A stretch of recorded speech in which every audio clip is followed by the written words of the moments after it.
जहन्नम की आग में जलते हुए जब एक इंसान को शदीद प्यास लगेगी तो फरिश्ता उस इंसान को बर्तन में 3 चीजों का मिक्सचर देगा, पानी, खून और उसके अपने जख्मों से निकला हुआ पीप। और ये मिक्सचर इतना गर्म होगा कि जैसे वो इंसान उस पानी के बर्तन को अपने मुंह के करीब लाएगा तो पानी की तपिश की वजह से उस जहन्नमी का सारा मुंह जलकर गिर जाएगा। उसकी ऊपर का होंठ सुकड़कर सर तक पहुंच जाएगा और नीचे वाला होंठ लटक कर उसकी नाक तक आ जाएगा। जहन्नम में सबसे कम सजा हजरत मोहम्मद सल्लल्लाहु अलैहि वसल्लम की चचा अबू तालिब की होगी। उसके पैरों में आग की बनी हुई 2 जूतियां पहनाई जाएंगी और उसी आग की जूतों की वजह से उसका दिमाग इस तरह पक रहा होगा जैसे देगची या तांबे का बर्तन खोलता है। और अबू तालिब ये ख्याल कर रहा होगा कि सारे जहन्नमियों में सबसे सख्त अज़ाब उसको ही दिया जा रहा है, हालांकि वो सबसे कम होगा।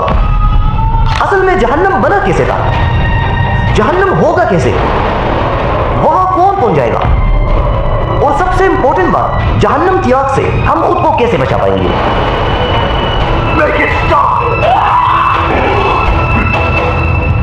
इस यूनिवर्स के बनने से भी 50,000 साल पहले जब अल्लाह ताला ने कयामत तक आने वाले हर चीज की तकदीर लिख दी तो उस वक्त एक बहुत ही खतरनाक जेल जहन्नम बनाने का भी फैसला हो चुका था। अल्लाह ताला ने फरिश्तों को हुक्म दिया कि आग जलाओ और फिर उसे अगले 1000 साल तक भड़काओ, यहां तक कि आग पूरी तरह रेड हो जाए। तो फरिश्तों ने ऑफ कोर्स ऐसा ही किया और 1000 साल गुजरने के बाद वो आग पूरी तरह रेड हो चुका था। इसके बाद अल्लाह ताला ने फरिश्तों को फिर से ऑर्डर दिया कि अब इसी आग को 1000 साल तक और जलाओ। फरिश्तों ने 1000 साल तक जलाया जिससे वो आग पूरी तरह व्हाइट हो गई और ये बात प्रूफ हो चुकी है कि व्हाइट आग रेड से ज्यादा गर्म होती है। इसके बाद उस आग को अल्लाह के हुक्म से 1000 साल तक और जलाया गया जिससे वो आग बिल्कुल ब्लैक हो गई और इसी ब्लैक आग की वजह से ही जहन्नम में पूरी तरह अंधेरा होगा। वहां रोशनी के नाम पर कोई भी चीज नहीं होगी, उसके शोले भी नजर नहीं आएंगे, सिर्फ जिस्म को उससे जलन और तकलीफ होगी। 3000 साल तक मुसलसल आग जलाने के बाद जब जहन्नम तैयार हो गया तो अल्लाह ताला ने सारे फरिश्तों के सरदार हजरत जिब्राइल अलैहिस्सलाम को बुलाया और उन्हें फरमाया कि ए जिब्राइल, जाओ और मेरे जहन्नम को और जो कुछ भी मैंने उसमें अपने नाफरमानों के लिए तैयार किया है उसे जाकर देखो। हजरत जिब्राइल अलैहिस्सलाम वहां चले गए और जब उसकी पहली नजर जहन्नम पर पड़ी तो उन्होंने जहन्नम में वो देखा जिसकी वजह से खुद वो अजीम फरिश्ता जिब्राइल अलैहिस्सलाम भी डर की वजह से कांपने लगा। उन्होंने आग का एक बहुत बड़ा समंदर देखा जिसमें आग की ऊंची ऊंची लहरें उड़ रही थी और ये लहरें एक दूसरे को काट रही थी। वहां अंधेरा था, लोहे की जंजीरें और बेड़ियां थी।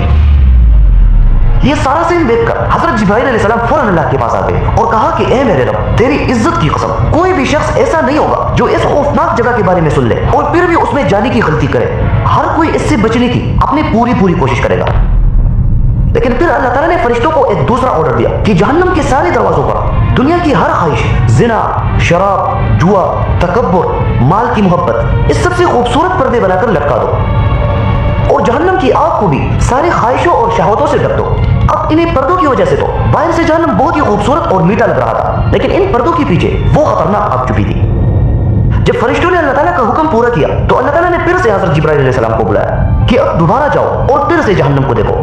जैसे जिब्राइल अलैहिस्सलाम दोबारा गए तो देखा कि सब कुछ बदल चुका है। पहले सिर्फ उसी जगह पर आग का समंदर और आग के शोले थे, लेकिन अब जहन्नम ऐसा नंगा नहीं था बल्कि ख्वाहिशात के खूबसूरत पर्दों से जहन्नम को हर तरफ से छुपा दिया गया था।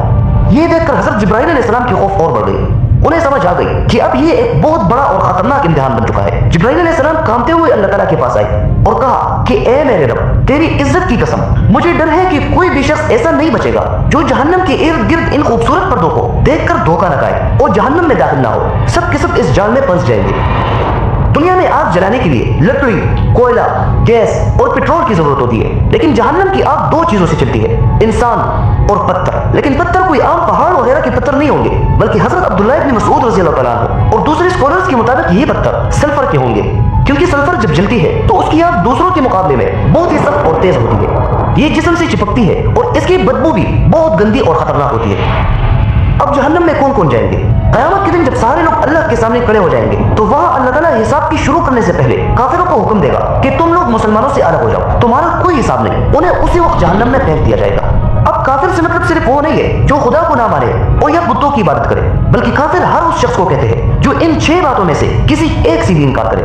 और वो 6 बातें ये है: अल्लाह की जात, अल्लाह के सारे फरिश्ते, अल्लाह की किताबें, अल्लाह के सारे रसूल, आखिरत اور تقدیر۔ اب ان 6 باتوں میں سے اگر کوئی انسان ایک بات بھی نہ مانے تو اسے قیامت کے دن مسلمانوں سے الگ کر کے سب سے پہلے جہنم میں پھینک دیا جائے گا۔ اس کے بعد وہ لوگ بچ جائیں گے جو خود کو مسلمان کہتے ہیں، اس میں منافق بھی شامل ہوں گے۔ اب جب ان ساروں کا بھی حساب کتاب کمپلیٹ ہو جائے گا تو پھر سب کو فائنل ڈیسٹینیشن تک پہنچنے کے لیے ایک پل کو کراس کرنا پڑے گا، اور یہ پل جہنم کے اوپر ہوگا، وہاں بالکل اندھیرا ہوگا۔ اس پل کو کراس کرنے کے لیے صرف ایک ہی چیز کی ضرورت ہوگی، روشنی۔ ہر انسان کے پاس اس کے عمل کے مطابق روشنی ہوگی، کسی کے پاس کم، کسی کے پاس زیادہ۔ اور اب منافق یہاں بری طرح پھنس جائیں گے۔ جب منافق پل کراس کرنا شروع کریں گے تو پہلے ان کے پاس تھوڑی بہت روشنی ہوگی، لیکن جب وہ تھوڑے سے آگے جائیں گے اور جہنم کی خطرناک جگہ تک پہنچ جائیں گے تو اچانک ان کی روشنی بجھ جائیں گی اور وہ اپنی جگہ بالکل سٹاپ ہو جائیں گے، انہیں کچھ بھی نظر نہیں آئے گا، اور چیخ کر مسلمانوں سے کہیں گے کہ ہمارے لیے تھوڑا رکو، ہمیں بھی تھوڑی روشنی دو تاکہ